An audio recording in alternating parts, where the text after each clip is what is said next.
Hello students, मैं हूँ आर्यन आपके favourite YouTube channel M science classes पर। और आज अपन बहुत ही इंपॉर्टेंट टॉपिक के बारे में बात करने जा रहे हैं, एटम, मॉलिक्यूल एंड आयंस। तो इसके अंदर सबसे फर्स्ट देखेंगे अपन डाल्टन्स एटॉमिक थ्योरी। तो इससे पहले यदि आपने मेरा चैनल सब्सक्राइब नहीं किया है तो प्लीज़ सब्सक्राइब कीजिए और बेल आइकन को ऑन कीजिए। तो अब सबसे फर्स्ट पढ़ेंगे अपन डाल्टन्स एटॉमिक थ्योरी, जो कि 1808 में हुई थी। और इसके according elements are composed of extremely small particles called atom. तो सूक्ष्मतम कण होते हैं एलिमेंट्स के, वो सबसे छोटे कण जो है वो आपके एटम कहलाते हैं, क्योंकि डाल्टन्स के अकॉर्डिंग बताया गया है all atoms of given element are identical, the atoms of one element are different from the atoms of all other elements. Other elements की तुलना में हर एटम जो है एक दूसरे से डिफिकल्ट होता है, डिफरेंट होता है, और सेम एलिमेंट्स के जो एटम्स होते हैं वो सेम होते हैं। Compounds are composed of atom of more than one element, the relative number of atoms of each element in given compound is always the same. तो जो कंपाउंड्स फॉर्म होते हैं एटम्स के माध्यम से होते हैं, और एटम आपस में कंपाउंड्स को फॉर्म करते हैं जिसमें एक निश्चित रेशियो होता है। Chemical reactions only involve the rearrangement of atom, atoms का रीअरेंजमेंट ही केमिकल रिएक्शंस होती है। एटम्स आर नॉट क्रिएटेड और डिस्ट्रॉयड इन केमिकल रिएक्शन। कभी भी रासायनिक अभिक्रिया यानी केमिकल रिएक्शन के अंदर ना तो एटम यानी परमाणु का निर्माण होता है, ना उसको नष्ट किया जा सकता है, ये बताया डाल्टन ने। अब बात करते हैं अपन oxygen in carbon monoxide and carbon dioxide. जैसे कार्बन मोनोऑक्साइड, कार्बन डाइऑक्साइड में ये ग्रे कलर का इसमें कार्बन दिख रहा है, ऑक्सीजन का जो है आपका रेड दिख रहा है। तो ऑक्सीजन और कार्बन का जो रेशियो है ये 1:1 में है। ऐसे कार्बन डाइऑक्साइड में ऑक्सीजन और कार्बन का जो रेशियो है ऑक्सीजन के 2 है तो कार्बन का 1 है। तो लॉ ऑफ मल्टीपल प्रोपोर्शन के अकॉर्डिंग ये है। डाल्टन्स एटॉमिक थ्योरी की बात करें तो एटम्स ऑफ एलिमेंट एक्स, जैसे आपको इसमें ऑरेंज कलर के दिख रहे हैं, और मान लीजिए एटम्स ऑफ एलिमेंट वाई कि इसमें ग्रीन कलर के दिख रहे हैं। तो इसमें x और y जो है 2:1 के अंदर ऐड होकर के जैसे H2 मॉलिक्यूल होता है उस तरीके से कंपाउंड फॉर्म कर रहे हैं जिसमें एलिमेंट x और y दिख रहे हैं, जिसमें 16 आपके जो है 16 जो है आपके रेड मॉलिक्यूल्स है और 8 जो है इसमें ग्रीन एटम्स है, और ये कंपाउंड फॉर्म कर रहे हैं। और इस कंपाउंड के अंदर इसका जो फॉर्मूला होगा वो @x2y होगा। जब इसको अपन बैलेंस करते हैं तो इसको इस लॉ को अपन बोलते हैं law of conversion of mass. फिर बात करते हैं अपन कैथोड रे ट्यूब्स के अंदर। तो जे थॉमसन ने इसके बारे में बताया मेजरमेंट और मास चार्ज ऑफ इलेक्ट्रॉन, तो इलेक्ट्रॉन का चार्ज के बारे में, और जो इलेक्ट्रॉन का द्रव्यमान होता है उसके बारे में बताया। 96 में नोबेल प्राइज़ इनको फिजिक्स में मिला था। तो इन्होंने डायग्राम के अकॉर्डिंग देखिए एक कैथोड है और इस कैथोड के जो है एनोड के साथ हाई वोल्टेज की बैटरी से जोड़ दिया गया है, और इसमें से जो कैथोड रे निकल रही है इसके ऊपर की ओर देखिए इसमें ब्लू कलर का एन नेगेटिव चार्ज और नीचे रेड कलर का पॉजिटिव चार्ज से विद्युत क्षेत्र लगाया गया है, इलेक्ट्रिक फील्ड का लगाया गया है।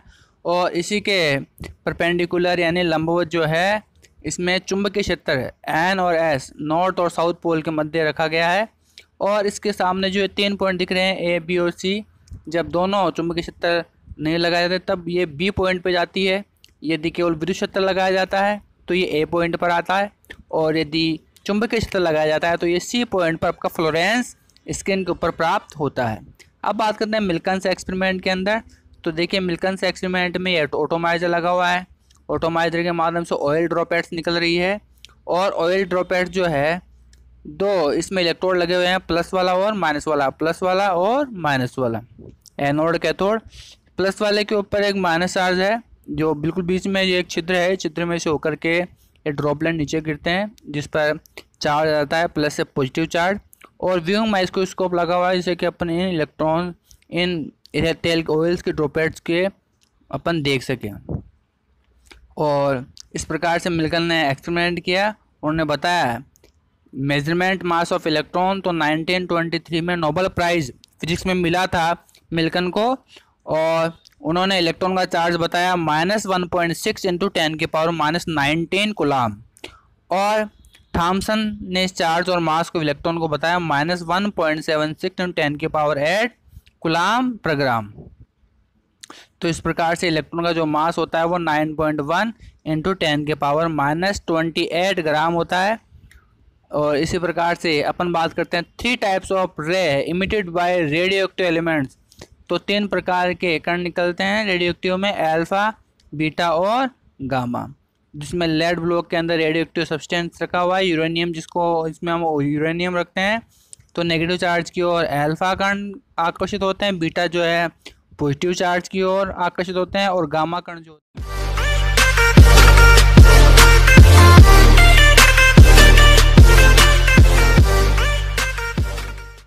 हैं कभी भी नेगेटिव और पॉजिटिव चार्ज से इफेक्टेड नहीं होते, वो बिना आकर्षित हुए सीधे ही जो प्लेट पर टकराते हैं। अब बात करते हैं अपन थॉमसन मॉडल की।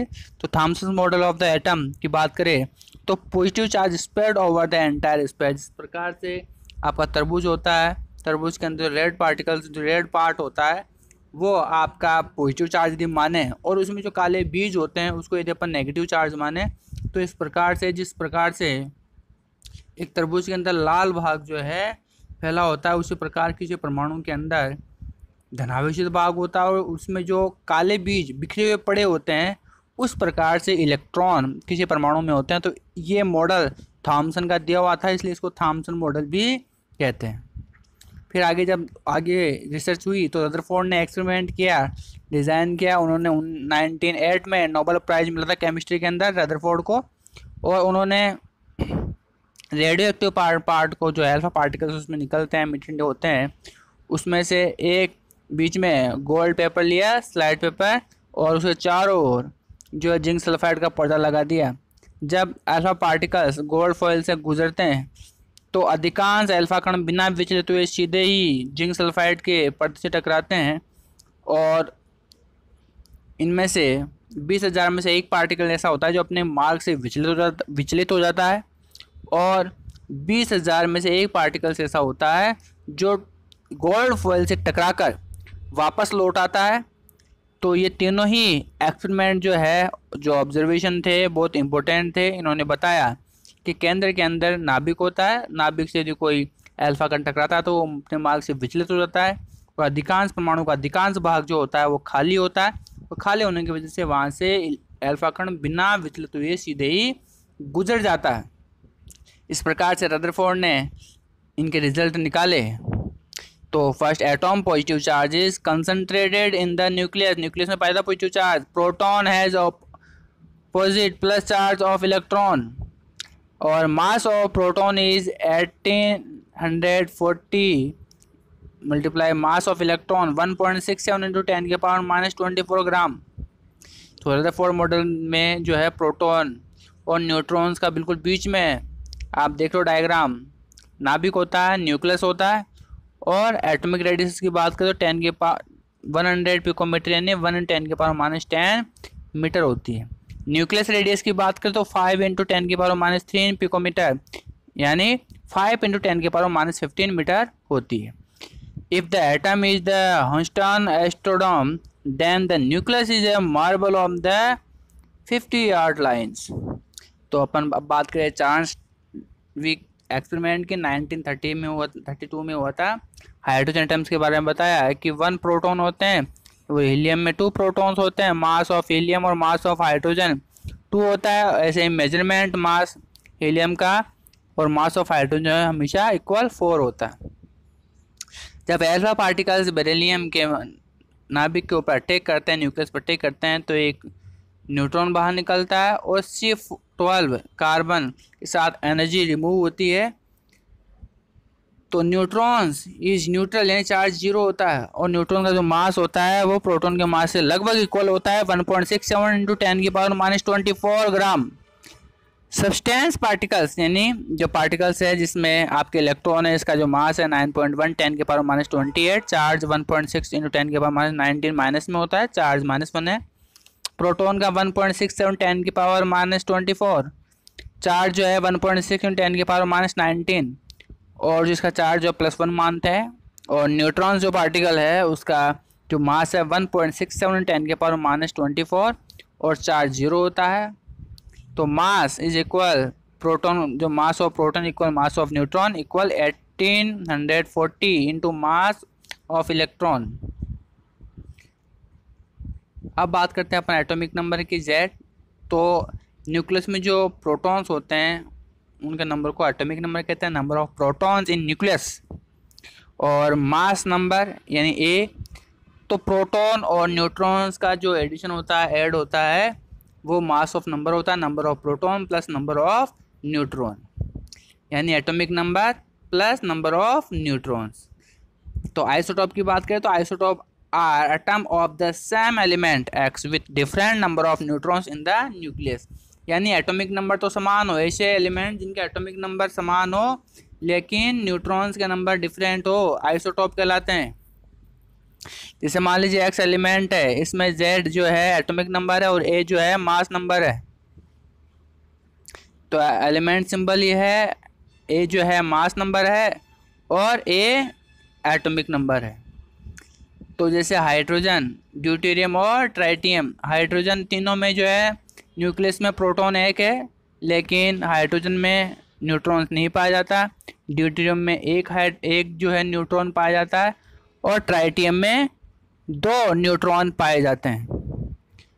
तो यूरेनियम में 92 में यूरेनियम के दोनों आइसोटोप है जिसमें जो है मास नंबर 235 और 238 है और प्रोटॉन का जो नंबर है यानी एटॉमिक नंबर वो 92 और ओनली 92 है।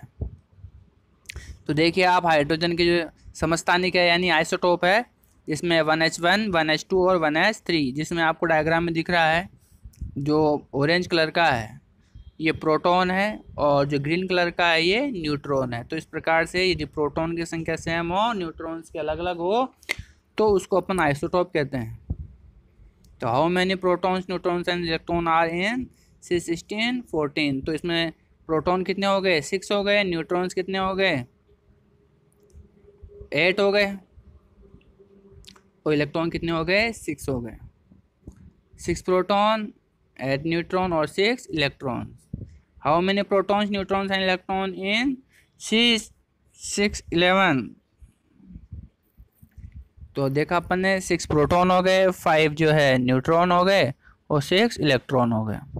अब बात करें अपन मॉडर्न पीरियोडिक टेबल की, तो मॉडर्न पीरियोडिक टेबल के अंदर जो खड़ी पंक्तियां हैं उनको ग्रुप्स कहते हैं, कॉलम वाले को कॉलम्स को ग्रुप कहेंगे और जो रो है इनको अपन पीरियड्स कहेंगे। तो कॉलम जो होते हैं 1 से 18 होते हैं और पीरियड्स जो है 1 से 7 होते हैं। तो ये पीरियड्स है और ये ग्रुप्स है, ग्रुप्स कॉलम्स होती है, पीरियड्स रो होती है। अब इसमें फर्स्ट ग्रुप जो है एल्कली मेटल्स है। फर्स्ट ग्रुप के एलिमेंट्स जो है ये आपके एल्कली मेटल्स होते हैं क्योंकि ये आपके एल्कली में पाए जाते हैं। जितने भी एल्कली है सब में ये है, जैसे NaOH है, KOH है, सब एल्कली है। ग्रुप 2 के जो है एल्कली अर्थ मेटल्स, क्योंकि एल्कली तो होते हैं परंतु ये अर्थ में पाए जाते हैं, धरती में पाए जाते हैं, इसलिए एल्कली अर्थ मेटल्स कहलाते हैं।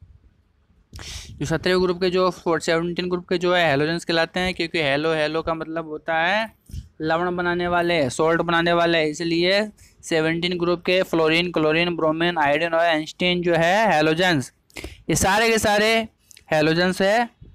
और 18 ग्रुप के अंदर जो है नोबल गैसेज है क्योंकि इनका जो अक्रिय विन्यास होता है, इनर्ट विन्यास होता है। तो a molecule is an aggregate of 2 or more atoms in a definite arrangement held together by chemical bonds. H2 ये आपका मॉलिक्यूल हो गया, H2O ये कंपाउंड हो गया, NH3 कंपाउंड है, CH4 कंपाउंड है। या डायएटॉमिक यानी डाई का मतलब 2 और एटॉमिक यानी जिसमें 2 एटम्स हो, ऐसे मॉलिक्यूल्स 2 एटम्स वाले मॉलिक्यूल जो है ये diatomic molecules contain only 2 atoms, H2, N2, O2, Br2, HCl, CO, ये सब जो है डायएटॉमिक है क्योंकि इसमें 2 एटम्स है। Polyatomic molecules contain more then 2 atoms, 2 atom से ज़्यादा यदि किसी मॉलिक्यूल में एटम हो तो पॉलीएटॉमिक मॉलिक्यूल्स कहलाते हैं। जैसे O3 3 है मॉलिक्यूल एटम है, H2O में 3 एटम है, NH3 में 4 एटम है, CH4 में 5 एटम है। And ion is an atom or group of atom that has a net positive or negative charge. यदि किसी भी एटम के ऊपर पॉजिटिव और नेगेटिव चार्ज हो तो उसको अपन आयन कहते हैं। यदि पॉजिटिव चार्ज हो तो कैटायन और नेगेटिव चार्ज हो तो एनायन। तो cation ion with positive charge if a neutral atom loss one or more electrons is become a cation, यानी इलेक्ट्रॉन्स बाहर त्यागता है कोई आयन, कोई परमाणु, तो कैटायन का निर्माण होता है, पॉजिटिव चार्ज आता है। ये सोडियम है, इसमें 11 प्रोटॉन और 11 इलेक्ट्रॉन है, और यदि ये एक इलेक्ट्रॉन त्याग दे तो 11 प्रोटॉन और 10 इलेक्ट्रॉन रह जाते हैं, तो इस पर पॉजिटिव चार्ज आता है, तो पॉजिटिव जो है आपका कैटायन है। अब बात करते हैं अपन एनायन की। तो एनायन जो है नेगेटिव चार्ज लिए होते हैं, ये इलेक्ट्रॉन्स को ग्रहण करते हैं, गेन्स करते हैं। तो if a neutral atom gains one or more electrons it become an anion. जैसे क्लोरीन है, क्लोरीन में 17 प्रोटॉन 17 इलेक्ट्रॉन्स हैं, इसमें यदि एक इलेक्ट्रॉन को ये गेन करता है तो 7 प्रोटॉन्स और 18 इलेक्ट्रॉन्स हो जाते हैं। तो ये monoatomic ion contain only one atom. Monoatomic जो आपका मोनो एटमिक आयन्स है उनमें केवल एक एटम होता है, जैसे Na+, Cl-, Ca+2, O-2, Al+3, N-3, ये कैटायंस और एनायंस हैं। A polyatomic ions contain more than one atom, एक एटम ज़्यादा होते हैं, जैसे OH-, Cn-, NH4+, NO3- nitrate, ammonium cyanide और हाइड्रोक्सी आयन। तो ये जो है पॉलीएटॉमिक आयन्स है, क्योंकि इसमें एटम ज़्यादा है आयन्स में। तो अपन ने देखा कि how many protons and electrons are in 13 Al + 3 27। तो इसमें देखा 13 प्रोटॉन्स 10 इलेक्ट्रॉन्स है। ऐसे ही सीलियम में है। अब बात करते हैं अपन मोनो एटॉमिक आयंस की। तो मोनो एटॉमिक आयंस में आप जो देख रहे हैं फर्स्ट ग्रुप और सेकंड ग्रुप के अंदर पॉजिटिव चार्ज लिए हुए, तो फर्स्ट ग्रुप में प्लस चार्ज होता है, सेकंड ग्रुप के अंदर +2 चार्ज होता है मैक्सिमम में। और अपन देखेंगे 13 में तो +3 है, 14 में जो है -4 +2 और +2 है। इसके साथ ही 15 में आप देखोगे नाइट्रोजन का N-3 है, P-3 है। 16 का जो एवरेजेबल है मैक्सिमम वो -2 होता है, और 17 का -1 होता है। और जो डी ब्लॉक एलिमेंट्स है उनकी जो संयोजकताएँ हैं वो चेंज होती रहती है, परिवर्तनशील संयोजकताएँ प्रदर्शित करते हैं। Standard types of formulas and models.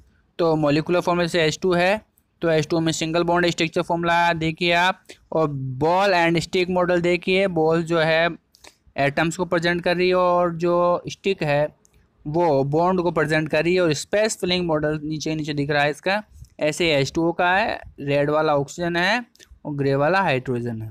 ऐसे NH3 का है, ब्लू वाला जो है नाइट्रोजन है और ग्रे वाला हाइड्रोजन है। ऐसे CH4 का है, कार्बन ब्लैक कलर का है और ग्रे कलर का हाइड्रोजन है। तो इस प्रकार से अपन structural formula, ball and stick model, space filling model का निर्माण करते हैं standard type of formula and models में। A molecular formula show the exact number of atom of each element in the smallest unit of a substance. ऐसे ही an empirical formula show the simplest whole number ratio of the atom in substance.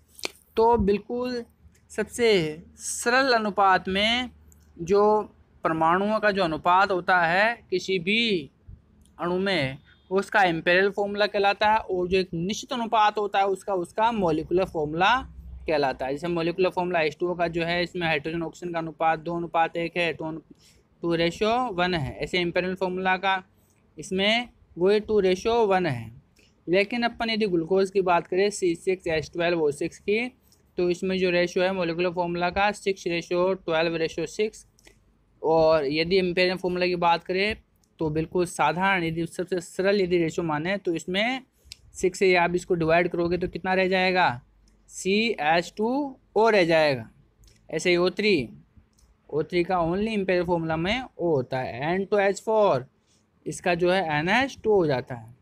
तो the ionic compound NaCl, इस NaCl के molecule देख रहे हो आप, जो बिल्कुल बारीक वाले ग्रे कलर के दिख रहे हैं आपको, वो जो है आपके सोडियम आयन है, और जो गोल्ड कलर के आपको दिख रहे हैं वो क्लोराइड आयन है। तो इस प्रकार से NaCl एक निश्चित क्रिस्टलीय संरचना का निर्माण करता है। तो ionic compound constitute of cation and anion. तो आयनिक कंपाउंड हमेशा धनायन और ऋणायन के द्वारा बनते हैं। The formula is always the same as the empirical formula. Empirical formula जो है हमेशा जो है आयनिक कंपाउंड्स का सेम होता है। तो the sum of the charge on the cation and anion is formula unit must equal 0। हमेशा धनायन और कैटायन का जो फॉर्मूला है इसका जो इक्वल है वो हमेशा 0 होता है। Formula of ionic compound Al2O3 CaBr2 Na2CO3।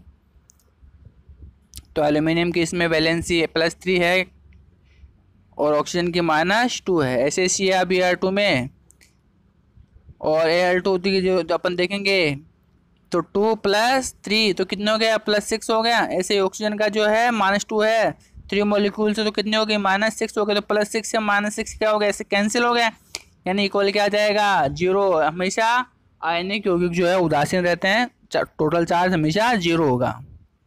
ऐसे कैल्शियम का +2 है, ब्रोमीन का जो है -1 है। और यदि इनकी कैलकुलेशन देखेंगे तो +2 और 1 है ओनली, तो +2 और ब्रोमीन जो है का चार्ज -1 और ब्रोमीन की संख्या 2 है, तो 2 × -1 -2 तो +2 -2 से क्या हो गया कैंसिल हो गया।